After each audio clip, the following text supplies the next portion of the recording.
말씀 사도행전 2장 20장 22절부터 24절까지 있는 말씀입니다.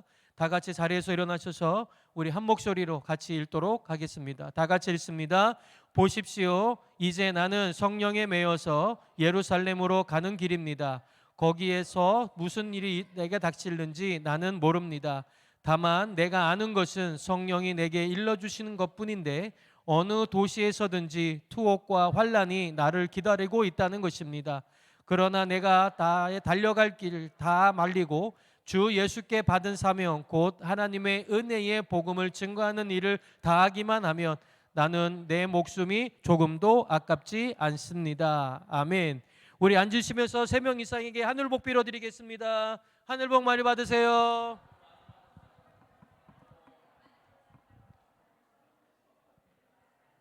하늘복 많이 받으세요. 네.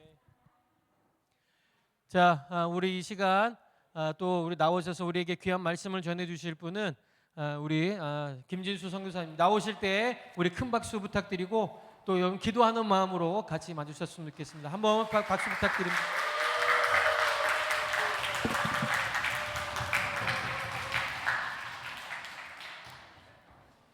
온 형제가 나빈 형제 아닌가요? 나빈 형제를 우리 박수 한번 환영합니다.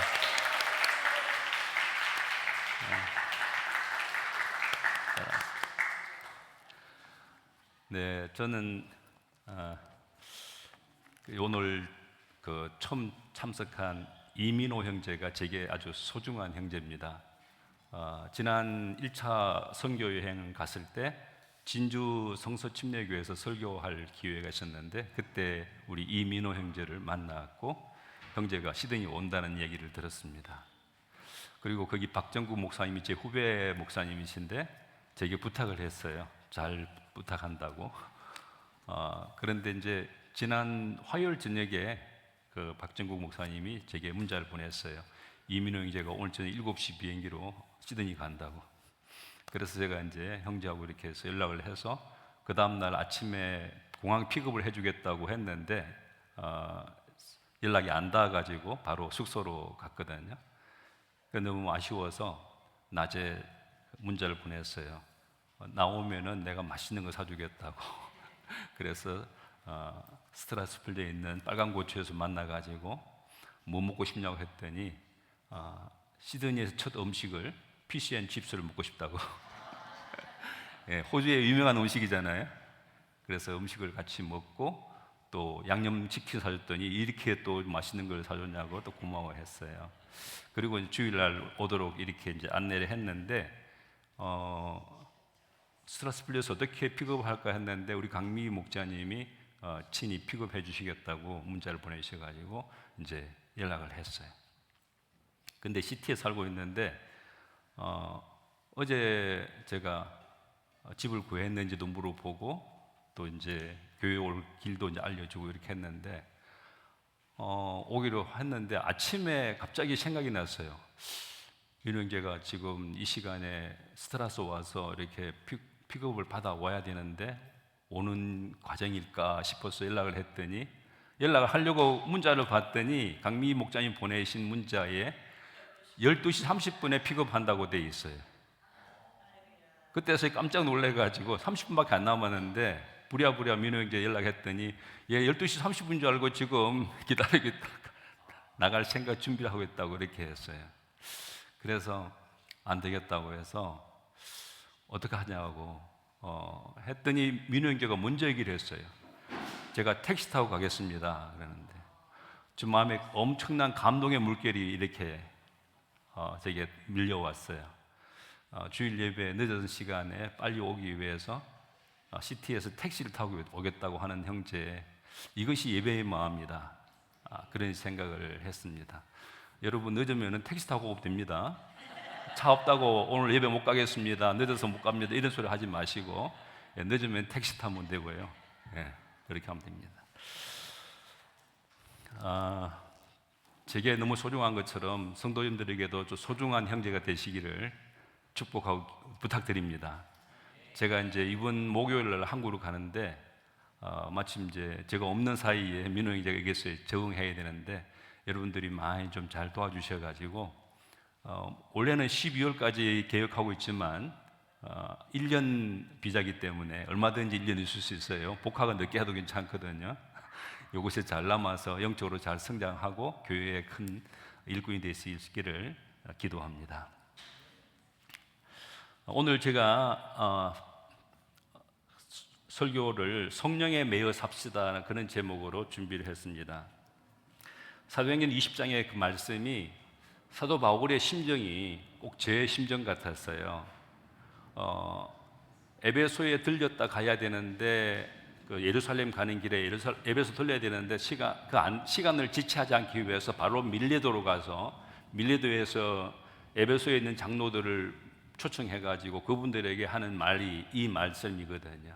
나는 지금 성령에 매여서 예루살렘으로 갑니다. 그곳에 가면 무슨 일이 날지 나는 모릅니다. 뭐 어떤 사람 말하기를 투옥도 있고 환란이 있다고 말하지만은 그거는 그 상관없이 나는 지금 성령에 매여서 갑니다.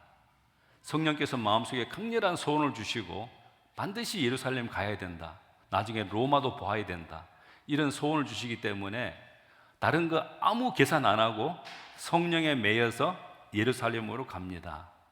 이 말씀이 꼭 제가 지금 다시 2차 선교 여행으로 한국을 나가야 된다. 이런 생각 같은 마음입니다. 여러분은 그 무엇인가에 매여 살아본 일이 있습니까? 어떤 것이 우리를 꽉 붙들어 매가지고 우리를 이렇게 이끌어가는 그런 삶을 살아본 일이 있습니까? 매인다는 말 자체는 긍정도 아니고 부정도 아닙니다. 다만 무엇에 매이는가에 따라 그 결과는 달라집니다. 무엇이 우리 마음을 붙드느냐. 사람들은 아담과 하와가 선악과를 먹은 이후로 선악의 원리에 매여 살아간다고 합니다. 그것이 옳은 것이냐, 그것이 틀린 것이냐, 틀리느냐 맞느냐. 많은 부부들의 싸움도 여기 있습니다. 맞나 틀리냐. 또 부모가 자녀와의 대화 중에도 보면 그것이 옳은 일이냐 틀린 일이냐 그것 가지고 많이 싸웁니다. 대부분 논쟁의 결론은 내 탓이 아니고 네 탓입니다. 당신이 틀렸다는 것을 증명하는데 시간을 다 보냅니다. 다른 사람을 판단하고 정죄하는 선악의 원리에 매여 사는 사람은 사탄의 함정에 빠졌다고 볼 수 있습니다. 그러나 마지막 아담이시고 둘째 아담이신 예수님은 이 땅에 오셔서 성령에 매여서 사셨습니다. 성령에 이끌려 광야로 가셨고 거기서 시험 받으셨습니다. 예수님은 옳고 그름이 중요하지 않으셨고 성경에 기록되어 있는 말씀대로 사는 거 그것을 이루는 것이 중요하셨습니다. 그 결론은 예수님 마지막 겟세마네 동산에서 기도하실 때 내 원대로 마옵시고 아버지 원대로 되기를 원합니다. 예수님의 뜻은 그거였어요. 내 원이 있지만은 내 원대로가 아니라 아버지 원대로 되기를 원합니다. 결국은 예수님은 십자가에 죽으시고 사람을 구원하는 그 일로 그의 평생을 다 보내셨습니다. 예수님처럼 사람을 살리는 성령에 매이는 삶이란 어떤 것일까? 저는 요즘 거기에 꽂혔습니다. 성령에 매여 사는 삶이야말로 우리가 이 땅에 사는 동안에 살아가야 할 가장 중요한 핵심적인 삶의 원리다. 성령에 매여 살려면 먼저 성령님이 내 마음속에 계셔야만 합니다. 성령님 마음속에 안 계시는데 성령이 우리를 이끌어 갈 수도 없고 우리를 지시할 수도 없고 인도할 수도 없고 보호할 수도 없고 가르쳐 줄 수도 없습니다. 사도 바울은 성령에 매여 예루살렘으로 간다고 했습니다. 사도 바울은 어떻게 성령님께 매여서 살 수 있었을까? 성령님이 마음에 계신 사람들은 성령님에게 매일 수가 있습니다. 제가 생각하다 보니까 금방 떠오르는 사람이 있었는데 지금 만삭이 되어서 지금 예배를 오고 가는 우리 이제니 목녀님이 생각이 났어요. 모르긴 몰라도 이제니 목녀님 마음 뱃속에 지금 우리 포도송인가요? 네, 포도송이가 지금 자라고 있어요. 맞아요? 네, 포도송이. 예. 근데 아마 하루 종일 그 포도송이에 매여 살고 있을 거예요. 잠잘 때도 막 그냥 막 이 뭐라 그러죠? 발길질 하는 것 들으면서 그냥 깜짝해서 깨날기도 할 것이고, 뭐 음식을 먹으려 해도 포도송이 생각나서 먹어야 될 건가 안 먹지 말아야 될 것인가, 또 어떤 생각 모든 그 뭐 보고 듣고 말하는 것들을 거기에 맞춰서 살아갈 거예요.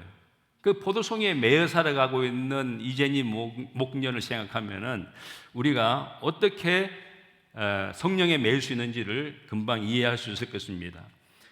마음에 성령을 모신 사람들은 그 성령님의 영향을 받을 수가 있습니다. 바울은 고린도 교회에서 보낸 편지에서 이렇게 말합니다. 여러분은 하나님의 성전이며 하나님의 성령이 여러분 안에 거하신다는 것을 알지 못합니까? 여러분의 몸은 여러분 안에 계신 성령의 성전이라는 것을 알지 못합니까? 여러분은 성령을 하나님으로부터 받아서 모시고 있습니다. 여러분은 여러분 자신의 것이 아닙니다. 여러분 몸은 껍데기고, 여러분은 껍데기고, 여러분 안에 있는 성령이 주인이십니다. 왜 그런가? 예수님께서 십자가에 죽으셔서 피 흘리심으로 그 값이 바로 우리를 죄에서, 사탄의 손에서 우리를 구해내신 값이거든요. 그래서 이제는 우리가 우리 것이 아닙니다. 우리는 하나님의 것입니다. 그러므로 하나님이 주관하셔야 마땅합니다. 그래서 우리 마음속에 계신 성령이 우리의 주인이시고, 우리의 몸은 그 성령님을 만날 수 있는 성전입니다. 언제든지 예루살렘까지 가서 예배 드릴 필요가 없습니다. 우리는 그냥 우리 몸 안에 성령이 계시기 때문에 언제든지 성령님과 대화할 수 있고, 성령님의 음성을 들을 수 있고, 성령님의 인도와 보호를 받을 수 있기 때문에 성령님과 아주 가까이 있는 사람들입니다. 그런데 그것을 의식하지 못하는 사람들은 성령님 따로 나 따로 살 수 있어요. 그러나 우리가 늘 성령님 마음속에 모시고 계시기 때문에 성령님에 매여서 살아가면은 성령님이 주시는 기쁨과 평안과 복을 누릴 수가 있습니다. 어떻게 성령님이 내 안에 계실 수 있게 할 수 있을까? 예수님을 영접하면은 하나님을 영접하는 것이고, 곧 성령 하나님이 내 안에 계시게 되는 것입니다. 요한계시록 3장 20절에 보아라, 내가 문 밖에 서서 문을 두드리고 있다. 누구든지 내 음성을 듣고 문을 열면 나는 그에게로 들어가서 그와 함께 먹고 그는 나와 함께 먹을 것이다. 예수님을 영접하는 것이 곧 성령님을 영접하는 것이고, 하나님 아버지를 영접하는 것입니다. 삼위일체 하나님이 바로 함께 계시는 것입니다. 그런데 지금까지 살아오면서 단 한 번도 예수님 내 마음속에 들어오십시오라고는 영접 기도를 하지 않은 분들 마음속에는 예수님이 안 계십니다. 예수님은 안 계실 뿐만 아니라 성령님도 하나님도 안 계시는 그야말로 자연 그대로 인간입니다.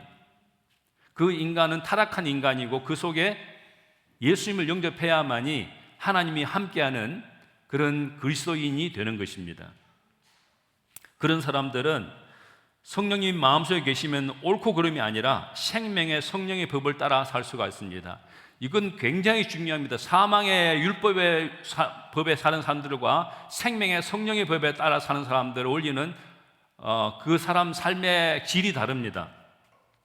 오래전 중국 남북지방에서 있었던 실화입니다. 한 그리스도인이 논을 가지고 있었습니다. 날이 한참 가물 때에 그는 물레방아 바퀴로 움직이는 그 양수기라는 것은 물을 퍼올리는 기계입니다.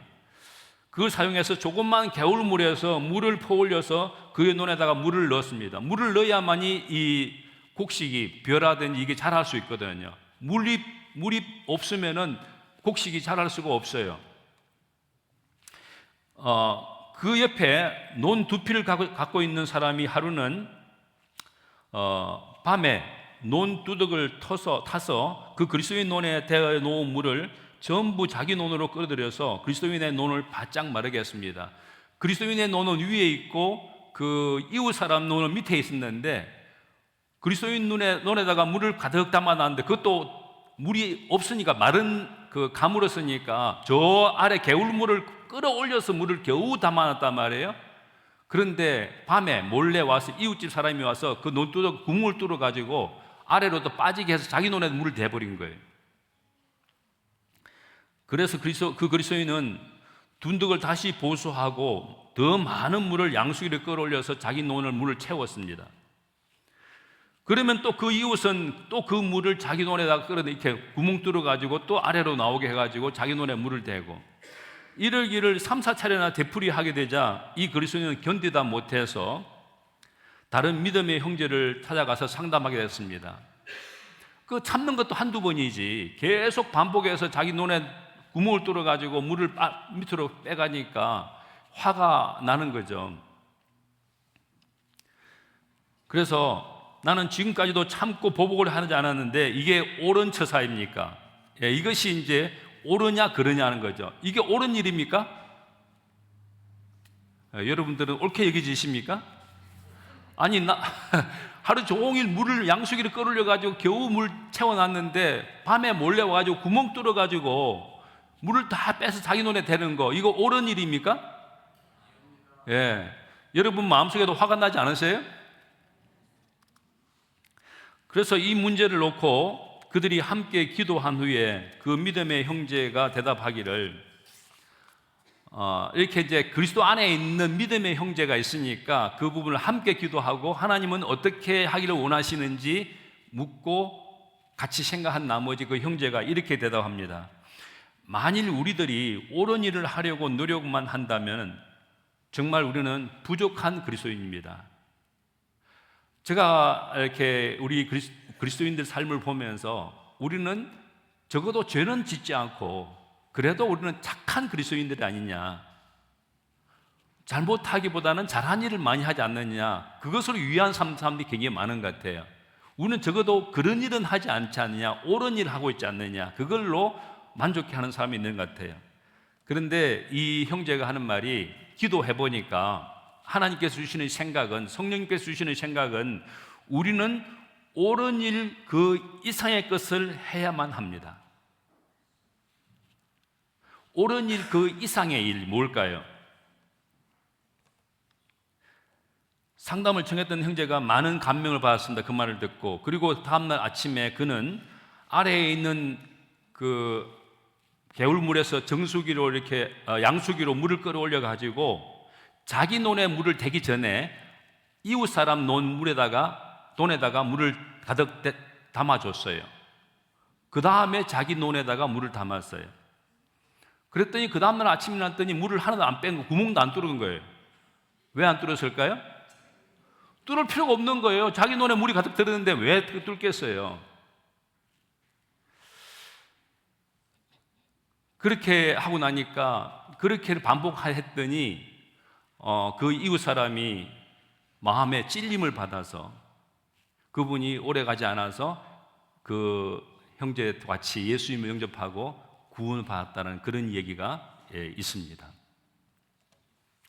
마음에 성령님이 있는 사람은 옳고 그름에 거기에 매여 살지 아니하고, 옳은 일이냐 그런 일이냐, 맞느냐 틀리느냐 그런 것 따지지 아니하고 생명의 성령님의 인도함 받아서 옳은 일 그 이상의 일을 하게 되는 것입니다. 그래서 성령에 매여 살면은 모든 무거운 것과 얽매이기 쉬운 죄를 벗어버리고 예수님의 증인이 되는 삶을 삽니다.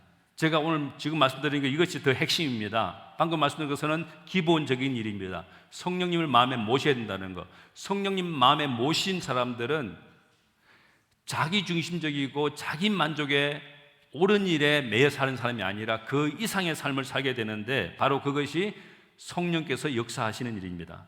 사도 바울은 성령에 매여서 예루살렘을 간다고 했습니다. 당시에 바울이 예루살렘을 가는 길은 큰 위험이 따랐습니다. 거기에 무슨 일이 있을지 사도 바울은 모른다고 했습니다. 들리는 말에 의하면 어느 도시에서나 투옥과 환란이 기다리고 있다는 것입니다. 바울이 감옥에 갇히게 되고 또 환란을 받게 될 것이라는 거죠. 실제로 가이사랴에 갔을 때는 아가보라는 예언자가 말했습니다. 바울의 허리띠를 가져다가 자기 손과 발을 묶어서 말했습니다. 유대 사람이 예루살렘에서 이 허리띠 임자를 이와 같이 묶어서 이방 사람의 손에 넘겨줄 것이라고 성령이 말씀하셨습니다. 다른 예언자가 그렇게 말하는 거예요. 예루살렘 가면 사도 바울이 이렇게 묶이게 되고 투옥되게 되고 환난을 당하게 되고 이방 사람이 넘어갈 것이다. 사도 바울이 성령에 매여서 예루살렘을 가는 길은 어쩌면 죽을 수도 있다는 그런 각오였습니다. 실제로 사도 바울은 그런 각오를 여기 사도행전 20장 24절 말씀에 기록하고 있습니다. 내가 나의 달려갈 길을 다 달리고 주 예수께 받은 사명 곧 하나님의 은혜의 복음을 증언하는 일을 다하기만 하면 나는 내 목숨이 조금도 아깝지 않습니다. 예수님께서 주신 그 사명을 감당하는 일이라면은 내가 죽어서 하더라도 나는 내 죽음이 아깝지 않다. 내가 죽음을 각오하고라도 내 그것을 할 수 있는 만큼 가치가 있는 일이다. 그렇게 말했습니다. 어떻게 성령 하나님께 매여 사는데 그런 위험한 일을 겪고 목숨까지 잃을 수가 있을까요? 하나님 일을 하는데 어떻게 하나님이 그렇게 보호하지 않고 그렇게 죽도록 맡겨뒀을까요?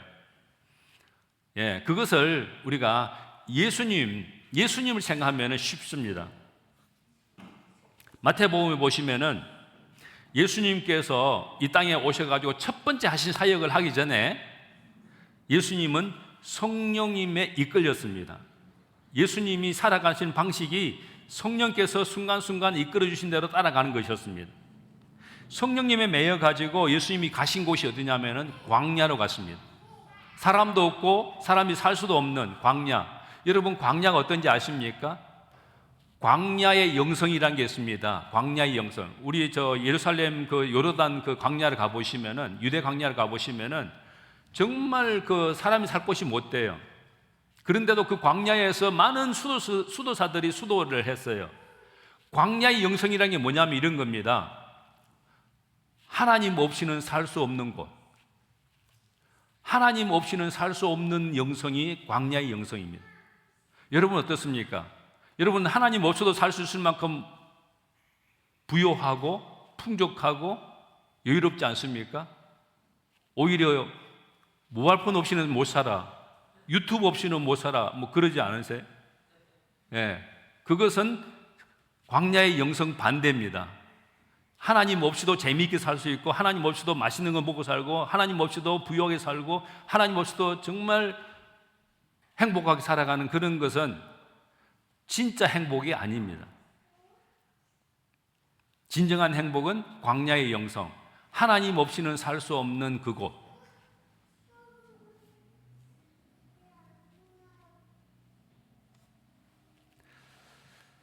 예수님이 광야로 가셨는데 광야로 가셔서 뭐 하셨습니까? 그곳은 양식이 없으니까 40일간 금식을 하셨습니다. 아니 예수님이 성령에 이끌림 받는데 40일 동안 밥 못 먹고 사신다고요? 여러분 그것이 행복할까요? 예, 밥은 못 먹어도 성령님이 계시면은 행복할 줄 믿습니다. 그때 사탄이 와서 악마가 와서 예수님을 시험했습니다. 뭐 세 가지 시험 그 다 말씀드리면 시간이 많이 가는데 예수님은 그때마다 예수님이 사탄이 시험할 때마다 이렇게 말씀합니다. 기록되었으되 하나님께서 말씀하시기를. 그러니까 사탄의 말에 귀를 안 기울이고 하나님의 말씀에 귀를 기울이니까 사탄이 예수님을 더 이상 어떻게 죄에 빠지게 할 수 없어서 물러갔습니다. 나중에 천사들이 예수님을 보호해서 예수님은 그 시험을 이기고 나서 드디어 공생의 생활을 시작하셨습니다.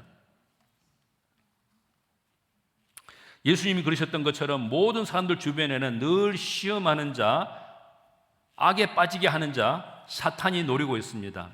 하나님 없이도 잘 살 수 있다는 것을 보여주려고 하는 사탄이 늘 우리 주변에서 맴돌고 있습니다. 그런데 성령에 매이게 되면 그 모든 것을 벗어버릴 수가 있습니다. 히브리서 기자는 이렇게 말했습니다. 이러므로 우리에게 구름같이 둘러싼 허다한 증인들이 있으니 모든 무거운 것과 얽매이기 쉬운 죄를 벗어버리고 인내로서 우리 앞에 당한 경주를 경주하며 믿음의 주요 또 온전케 하시는 이인 예수를 바라보자. 저는 그 앞에 있는 즐거움을 위하여 십자가를 참으사 부끄러움을 개의치 아니하시더니 하나님 보좌 우편에 앉으셨느니라. 여러분 예수님에게 즐거움이 뭐였을까요? 그 앞에 있는 즐거움을 위하여 십자가를 참으셨어요. 다시 우리 그 임신한 자매를 생각하면 그래요. 지금 임신해서 몸매도 다 망가지고 입덧 하느라고 막 먹지도 못하고 밤에 막 발을 막 발길질 하니까 잠도 못 자고 금방 깨나고 다니기도 힘들고 그렇지 않겠어요? 그런데 왜 참겠어요? 앞에 있는 즐거움을 위하여. 태어날 아기를 생각하면은 뭐 그냥 웃음이 나고 막 희망이 솟고 막 그냥 막 너무 행복한 그거 아니겠습니까? 그래서 아기가 태어나는 거 보면서 그 모든 고통을 잊어버린다고 성경에 말하고 있어요. 그렇습니다. 예수님도 즐거움이 뭐냐면은 여기 있는 모든 분들이 예수님을 마음에 영접함으로 구원을 받아서 하나님의 자녀가 되는 것입니다. 하늘의 백성이 되는 것입니다. 그걸 생각하면 예수님은 겟세마네 동산에서 피땀 흘려 기도해도 십자가에서 이렇게 죽음을 모든 피와 물을 다 쏟아버려도 그 막 매질을 하고 침 뱉고 가시밀류관 씌워도 능히 참을 수 있는 것이 모든 죄인들을 구원할 수 있는 그 즐거움이 있기 때문이었습니다. 사랑하는 성도 여러분, 여러분 마음속에 그런 즐거움이 있으십니까?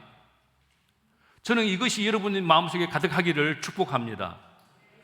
우리가 하는 수고가, 우리가 섬기는 그 섬김이, 우리가 인내하는 그 인내가 한 영혼을 예수님께 나오게 하고 그가 구원받게 하고 그가 하나님 백성이 되게 만드는 그 즐거움이 우리 마음속에 가득 있다면은 예수님이 십자가를 참으신 것처럼 우리가 그 모든 고난을 기꺼이 참아낼 수가 있는 것입니다.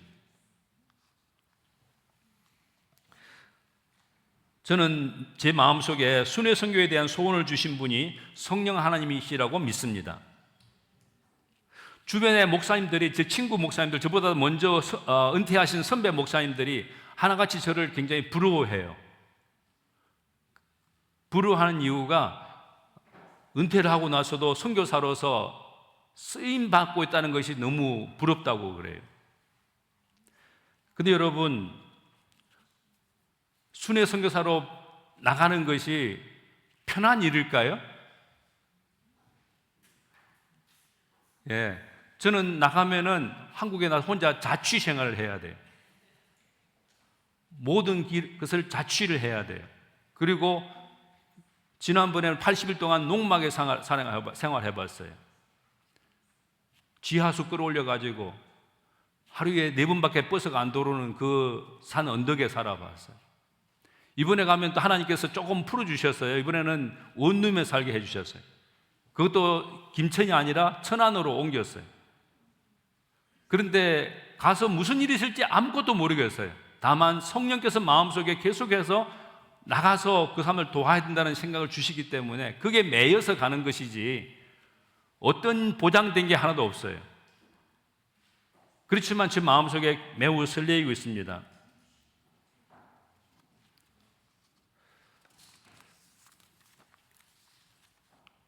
사도 바울 일행이 아시아에서 말씀을 전하는 것을 성령이 막으셨다고 했습니다. 그리고 비두니아로 들어가려고 하였으나 예수의 영이 그것을 허락지 않았다. 그런데 드로아에 도착했을 때에 밤에 바울에게 환상이 나타났는데 마케도니아 사람 하나가 바울 앞에 서서 마케도니아로 건너와서 우리를 도와주십시오. 예, 아시아 지역에 그 사도 바울이 그 소아시아 지역에 전도를 하고 북쪽으로 비두니아 쪽으로 올라가려고 했는데 성령이 막으셨어요. 그쪽에서는 선교하지 말라고. 여러분 그럴 수도 있습니까? 예, 그럴 수도 있습니다. 좋은 게 다 좋은 게 아니고 가장 좋은 것이 중요합니다. 그러니까 성령께서 지금이 때인지 아닌지도 이끌어 주십니다. 뭐 불신자로서 무조건 막 예수 믿으라고 하는 것도 여러분 그 무분별한 전도입니다. 성령의 인도함 쫓아서 지금이 내가 관계를 맺을 때인지 복음을 전할 때인지 섬길 때인지 그 분간할 수 있는 능력이 있어야 되는데 무분별하게 하다 보면은 굉장히 좋은 것 가지고 사람들을 괴롭힐 수도 있습니다. 여러분 그런 거 아세요? 진주를 돼지 앞에 던지는 것 같은 그럴 때도 있어요. 진주의 가치를 알아보지 못하는 자에게 진주를 던지면은 그건 밟아버려요. 그냥 똥구들 속에 집어넣어버려요. 그렇게 우리가 무분별하게 해서는 안 된다는 거죠. 그래서 어떻게 할지 몰라서 있는데 그 건너편에 있잖아요. 그 빌립보 지역, 그쪽 마케도니아 지역인데 그쪽이 유럽이에요. 유럽의 어떤 사람이 꿈의 환상 속에 사도 바울을 보고 손짓하면서 건너와서 도와달라는 거예요. 건너와서 도와달라는 거예요. 그래서 사도 바울이 그것을 성령의 이끌림 받고 그 유럽으로 건너가서 그때부터 유럽이 복음화 되기 시작한 거예요. 그 유럽이 복음화 되면서 이제 오히려 그쪽이 더 중심지가 됐죠. 선교센터가 된 것이죠. 저도 이번에 먼저 건너와서 도와달라는 사람들이 많이 있습니다. 9월은 제가 이제 한국에 이번 목요일 날 한국에 가는데 9월에 가면은 매주마다 가서 설교해야 할 교회가 있어요. 서울에 있는 용산에 있는 제자들 교회에 가서 설교 14일 날 설교하고 21일은 대전에 가면은 또 제 친구 목사가 있는데 우림 교회에 가서 1부, 2부 설교하고 또 오후에는 또 거기 서문 제일교회 가서 설교를 하고 28일에는 또 제가 천안 성서신비교에서 기도하고 또 경기도 화성에 있는 조암 제일교회 가서 설교를 해야 돼요. 설교를 할 때는 그냥 설교를 하는 게 아니라 그 성도들 하여금 이런 성령님께 매여 살아가도록 권장하고 도전하는 메시지를 통해서 가정교회가 견고하게 세워지도록 도와주는 일을 합니다. 그리고 지금 중국인 선교를 열심히 하려고 하는 선교사님이 지난번에 중국인들만 대상으로 했다가 실패를 하시고 이번에 제가 오면은 한국인 교회를 개척해서 중국인 선교를 같이 하자고 하고 있어요.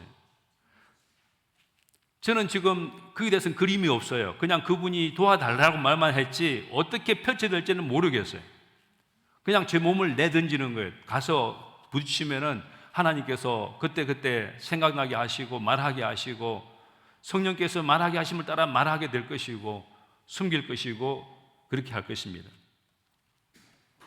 그리고 지금도 한국에서 시드니 돌아와서 계속해서 1차 순회 선교 했을 때 만났던 김천에 있는 세 친구들, 그리고 중국 선교하자는 그 선교사님, 그리고 서울에 있는 옛날에 제가 서울에 개척할 때 교제했던 경찰 형제 한 명, 5명에게 매일같이 서신 양육을 합니다. 편지로. 요즘은 카톡이 잘 돼 있잖아요. 아침마다 일어나면 제가 하나님 말씀을 듣고 그 말씀을 경건의 시간으로 해서 그 경건 시간 한 것을 그분들에게 다 보내드립니다. 그분들이 읽고 그분들이 도전받고 그분들이 그렇게 살도록 그들도 저와 같이 경건의 시간을 통해서 예수님과 매일 동행하도록 하나님께서 제게 전도의 문을 열어주시고 성령에 매여 살 수 있도록 해주신 것에 대해서 진심으로 감사합니다. 그러니까 우리는 왜 성령에 매여 살아야 할까요? 중요한 두 가지가 있는데 첫째는 성령의 열매를 맺게 하기 위한 것입니다. 성령의 열매는 우리의 성품을 드러나게 때문에 성품의 열매라고도 합니다. 갈라디아서 5장 22절에 그러나 성령의 열매는 사랑과 기쁨과 화평과 인내와 친절과 선함과 신실과 온유와 절제입니다. 이런 것들을 막을 법이 없습니다. 이 성품은 곧 예수님의 성품을 닮아가는 것입니다. 여러분은 많은 환난을 당하면서도 성령께서 주시는 기쁨으로 말씀을 받아들여서 우리와 주님을 본받는 사람이 되었습니다. 성령님의 매이면은 여러분이 어느 순간에 보면은 사랑하게 되고 기뻐하게 되고 화평하게 되고 인내하게 되고 친절하게 되고 선하게 되고 신실하게 되고 온유하게 되고 절제하게 되지고 그래서 어느 순간에 보면 사람들이 보면 여러분 보면서 누구를 생각하겠어요? 예수를 닮은 사람, 예수를 생각나게 하는 사람이 되어 있는 것입니다. 우리의 삶이 바로 작은 예수가 되는 것입니다. 그리고 더 궁극적으로는 그렇게 해서 뭐 하겠어요? 우리가 아름답게 살고 행복하게 사는 것이 그것이 궁극적인 목표일까요? 그것은 궁극적인 목표를 위한 과정입니다. 진짜 목표는 뭡니까? 성령에 매여 살면은 예수님의 증인으로 살게 되어서 전도의 열매를 맺게 됩니다. 사도행전 1장 8절에 보면은 그러나 성령이 너희에게 내리시면 너희는 능력을 받고 예루살렘과 온 유대와 사마리아에서 그리고 마침내 땅끝까지 이르러 내 증인이 될 것이다. 여러분 마음속에 성령이 계시면은 여러분 마음속에 성령 하나님께서는 여러분을 가만두지 않을 것입니다. 여러분이 구원받아 하나님의 자녀가 된 것처럼 여러분이 매일같이 만나는 그 주변의 불신자 VIP들에게 복음을 전하고 싶고 그분들을 구원하고 싶은 강렬한 소망을 주실 것입니다. 그러므로 여러분 삶 속에 늘 기도 대상 VIP 5명, 전도 대상 VIP 5명, 10명의 VIP를 품고 여러분이 기도하고 있는, 섬기고 있는 그런 모습이 진정한 그리스도인의 모습입니다. 만약에 그런 VIP를 품지 않고 기도하지 않고 섬기지 않고 전도할 그런 여력이 없다면, 그런 마음이 없다면은 우리는 살아있는 가지가 아니고 죽은 가지입니다. 살아있는 가지에는 열매가 맺습니다. 죽은 가지에는 열매가 맺을 수가 없습니다. 나이가 많이 들면은 죽은 가지가 그거 아닙니다. 늙어서도 결실하며 어린 아이들도 전도를 합니다.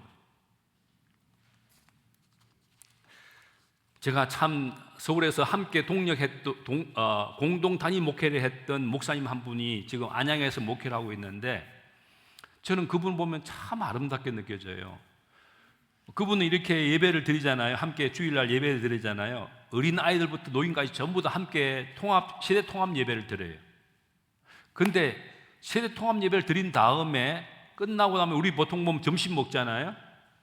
이분들이 점심을 먹는 그 시간에 속으로 모여가지고 방금 들은 목사님의 설교를 가지고 쉐어링을 해요. 오늘 들은 말씀이 어떤 말씀이었는지 이해가 안 되는 것에 질문도 하고, 새롭게 깨달은 것에 대해서는 나누기도 하고, 그 메시지를 이번 한 주간 어떻게 적용할지를 나누는 거예요. 그 시간이 더 자기 창고에다가 말씀을 집어넣는 거예요. 주일 예배 때는 말씀을 그냥 단체로 말씀을 전하기 때문에 사실은 누가 들었는지 안 들었는지도 몰라요. 그런데 소그룹으로 나누시면은 그 말씀을 들었는지 안 들었는지, 이해했는지 못 했는지, 그것을 삶에 적용할 것인지 안 할 것인지, 그것을 다시금 이해를 하고 정리를 해가지고 자기 마음의 창고에 담는 그 시간을 가지고 있는 거예요. 그것이 어린 아이들도 그렇게 한대요. 제가 이번에 한국 가면은 반드시 그 교회를 가서 그 현장을 보고 배울 거예요. 여러분, 저도 이런 게 한 소망이 있어요. 우리는 참, 제가 오랫동안 여기에 24년간 목회를 하면서 늘 아쉬운 마음이 하나 있었던 게 뭐냐면은, 예배 설교를 위해서 일주일 내내 준비를 하고 기도를 하잖아요. 근데 설교를 하고 나면은 듣고서는 아멘도 하고 나와서 헌신도 하고 하는데, 저 문을 열고 나가면서 반납하고 가는 사람들이 많이 있어요.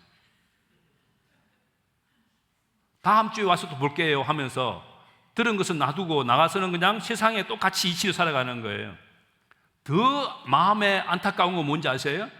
여기서 강당까지 가는데 얼마 안 걸리잖아요. 거리가 얼마 안 되는데 강당에 가서는 여기 주일날 설교한 예배한 그 모든 내용과는 전혀 딴판인 광경이 강당에서 열린다는 거예요. 그 대화 주제가 전혀 세상 것이라는 거예요. 설교에 대해서 한마디도 없다는 거예요. 여기서 오늘 예배 드리면서 받은 은혜가 다 없어져 버리고 저것은 완전히 딴 세상이라는 거예요. 목장에서도 나눌 때 마찬가지예요. 목장에서도 가보면은 주일날 설교를 나누는 경우도 있지만은 설교와 아무 상관없는 잡담으로 수다로 그냥 시간 다 보내고, 그 시간에 또 영혼 구원에 대해서는 별로 관심도 없고, 그런 목장들을 볼 때 그 목장을 통해서 하나님께서 무슨 일을 하실까? 그 심히 안타까웠던 거예요. 제가 좀 도전을 합니다. 제가 오늘 이제 예배 설교를 하고 이번 목요일날 한국 가게 되면은 여러분은 언제 만날 수 있겠어요? 이 땅에서 다시 만나든지 아니면 하나님 나라에서 다시 만나든지, 다시 만날 때 우리가 서로 그런 삶으로 좀 변화된 모습으로 그런 열매를 가지고 얘기할 수 있는 날이 올 수 있기를 바랍니다. 나는 정말 이 사람을 관심을 갖고 가슴에 품고 날마다 눈물로 기도하면서 섬기면서 그가 구원받도록 하기 위해서 내가 문장에 애를 썼노라. 그랬더니 이 사람이 예수 믿고 이렇게 변화되어서 이렇게 행복하게 살고 있습니다. 이 사람이 바로 이 형제입니다. 이 자매입니다. 라고 말할 수 있는 사람이 여러분 주변에 있을 수 있기를 축복합니다. 여러분만 그렇게 하라고 말씀드린 게 아니라 제가 한국에 가서 밤낮 없이 해야 할 일이 그 일입니다. 만나는 사람에게마다 복음을 전하고 가는 교회마다 도전하고, 그리고 예수 믿는 사람들은 계속 양육을 해서 예수님의 성품을 닮아가도록 도와주는 일을 밤낮 없이 할 것입니다. 제가 한국에 가서 그냥 놀고 먹지 않을 겁니다. 저는 날마다 그 일을 위해서 가는 것입니다. 그것이 성령이 저를 매어 주시는 것입니다. 여러분 마음속에도 그 같은 동일한 성령께서 같은 일을 하시기를 축복합니다. 여러분 잊지 마십시오. 예수님의 궁극적인 목적은 인자에 온 것은 잃어버린 자를 찾아 구원하려 함이니라. 예수님은 그것을 위해서 이 땅에 오셨고, 그것을 위해서 사시다가 그것을 위해서 죽으셨고, 그것을 위해서 부활하셨고, 그것을 위해서 승천하셨고, 그것을 위해서 지금도 하나님 보좌 우편에서 중보기도 하고 계십니다. 그런데 우리는 세상살이에 파묻혀서 우리는 그것을 까마득히 잊고 있지 않는가, 다시 한 번 더 상기해 보시기를 바랍니다. 여러분, 우리 삶 속에 늘 기도 대상 VIP 5명, 전도 대상 VIP 5명, 10명의 VIP를 가슴에 품고 날마다 그들을 위해 기도하고 섬기고, 그래서 그들이 구원받는 즐거움으로 십자가를 참으시기를 축복합니다. 그것이 우리의 영광이고 기쁨이고 자랑일 것입니다. 기도드리겠습니다.